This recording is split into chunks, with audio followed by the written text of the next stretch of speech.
মহান আল্লাহ তায়ালা বলেন, নিশ্চয়ই মহাকাশ ও পৃথিবীর সৃষ্টিতে এবং দিবারাত্রির আবর্তনে বোধসম্পন্ন লোকদের জন্য রয়েছে নিদর্শন। যারা দাঁড়িয়ে, বসে ও শায়িত অবস্থায় আল্লাহকে স্মরণ করে এবং মহাকাশ ও পৃথিবীর সৃষ্টির বিষয়ে চিন্তা গবেষণা করে এবং বলে, হে আমাদের প্রতিপালক, এসব কিছু আপনি অনর্থক সৃষ্টি করেননি। সব পবিত্রতা আপনারই। আপনি আমাদের জাহান্নামের আযাব থেকে বাঁচান। সূরা আল ইমরান আয়াত 190-91।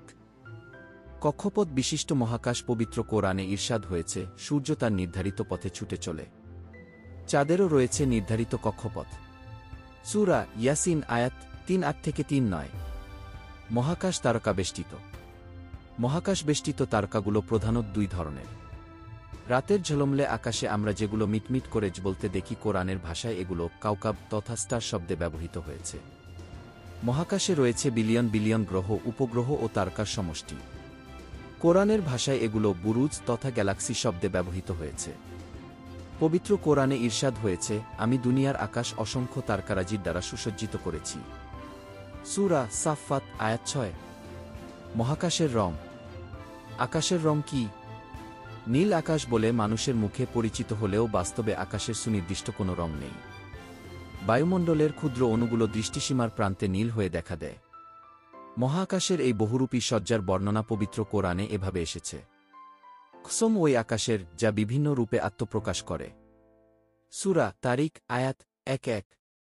মহাকাশের স্তরসমূহ। সাম্প্রতিক সময়ে বিজ্ঞান মহাকাশের 7টি স্তর আবিষ্কার করেছে। বৈজ্ঞানিক পরিভাষায় এগুলোর নামকরণ করা হয়েছে এরকম: 1 troposphere, 2 stratosphere, 3 ozonosphere, 4 mesosphere, 5 thermosphere, 6 ionosphere, 7 exosphere. সূরা মুমিনুনের 1-8 নম্বর আয়াতে শাবা তরাইক শব্দে, সূরা মুলকের 3 নম্বর আয়াতে তিবাকা শব্দে এবং সূরা নাবার 1-2 নম্বর আয়াতে সিদাদা শব্দে মহাকাশের সপ্তস্তরের বর্ণনা উদ্ধৃত হয়েছে। প্রসারণশীল মহাকাশ।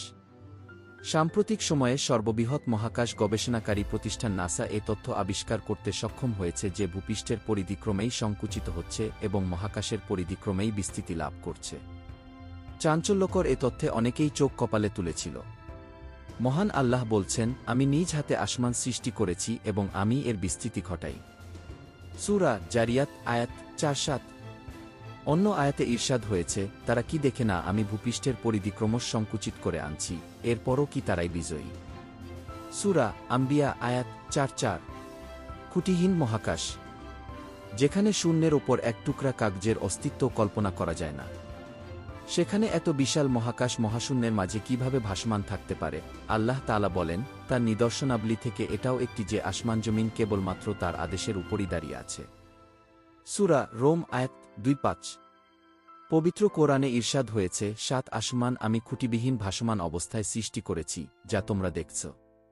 সূরা লুকমান আয়াত 1-0। মহাকাশের এই বিশালতার তুলনায় মানুষ খুব অল্প পরিমাণই জানতে পেরেছে। বিজ্ঞান প্রযুক্তির উৎকর্ষের সঙ্গে সঙ্গে মানুষের সামনে উন্মোচিত হচ্ছে সৃষ্টি জগতের নতুন নতুন বিস্ময়। কোরআনের ভাষ্যমতে এসব মহান আল্লাহর অস্তিত্বের প্রমাণ, কিন্তু অধিকাংশ লোকই তা বোঝে না বা বুঝতে চায় না। আল্লাহ তাআলা বলেন, মহাকাশ ও পৃথিবীতে কত নিদর্শন রয়েছে, যার পাশ দিয়ে তারা চলাচল করে এবং সেগুলোর ব্যাপারে তারা উদাসীন। সূরা ইউসুফ 1:05। মহান আল্লাহ আমাদের আরও গবেষণা করার তৌফিক দান করুক এবং আল্লাহকে চেনা জানার সুযোগ করে দিক। আমিন।